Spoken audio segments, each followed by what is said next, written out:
Halo everyone, my name is Rifki Sofyudin.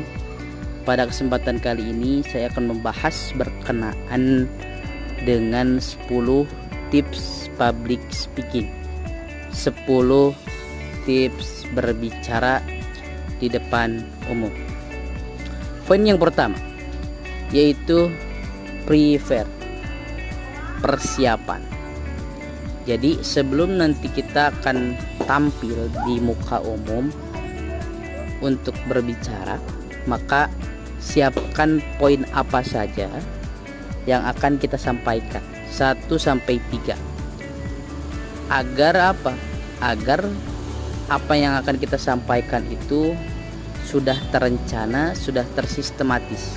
Maka fokus pada poin-poin yang akan kita sampaikan agar pesan itu lebih jelas, mudah dipahami dan tidak keluar dari batasan. Yang kedua, plant your feet atau tanamkan kakimu.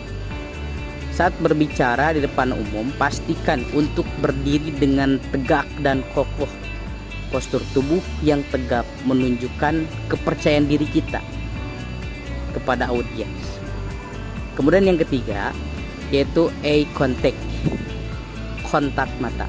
Gunakan kontak mata dengan lembut saat berbicara untuk membangun hubungan agar kita terkoneksi dengan para audiens.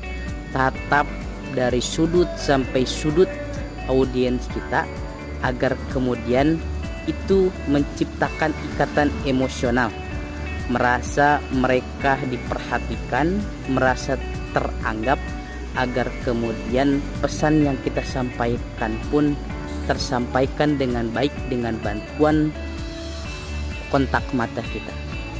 Yang keempat, project your voice. Proyeksikan suara kita di belakang ruangan dengan menggunakan napas dengan baik. Ini membantu Anda bahkan kita terdengar jelas tanpa harus memaksakan suara. Yang kelima yaitu breathe, take a deep breath. Selalu ingat untuk bernapas dalam-dalam sebelum dan saat berbicara di depan umum. Karena apa? Karena ketika kita tidak bisa mengatur pernapasan kita bahkan, maka akan muncul rasa panik, kecemasan berlebih. Maka aturlah napas sedari sebelum memulai dan kemudian ketika berbicara kita bisa mengatur itu agar kemudian kita tenang, rileks dalam menyampaikan. Yang keenam, pause for effect. Gunakan jeda sejenak untuk memberikan efek dramatis pada pidato kita. Ketika kita berbicara di depan umum, jangan kemudian kita berbicara terus menerus, menyerocos, sambung menjambung tanpa titik koma, jeda sekalipun, karena hal itu akan memusingkan kepada audiens.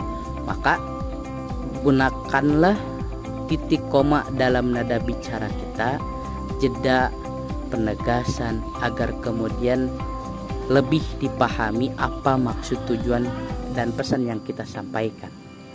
Ketujuh, speak normally. Berbicara dengan normal dan jelas, dan kemudian artikulasi dari mulut kita itu pun jelas agar apa yang kemudian disampaikan mudah dipahami.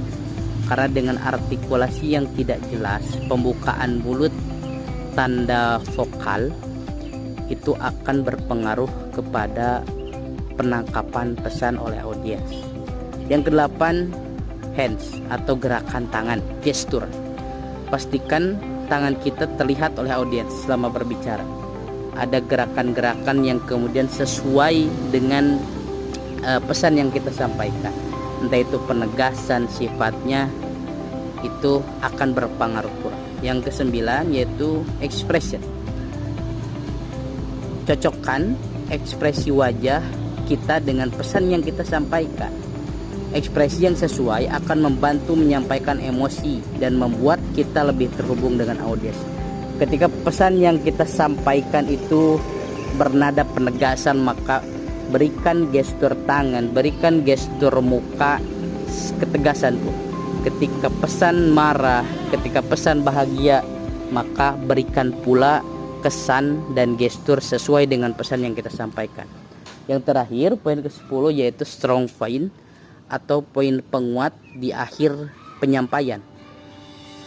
Rencanakan poin-poin kita dengan baik dan diakhiri dengan satu poin yang jelas dan kuat. Sebagai kesimpulan, ini akan meninggalkan kesan yang kuat pada audiens dan membuat pesan kita lebih mudah diingat. Adanya konklusi, adanya kesimpulan. Sekian dari saya, terima kasih. Assalamualaikum warahmatullahi wabarakatuh.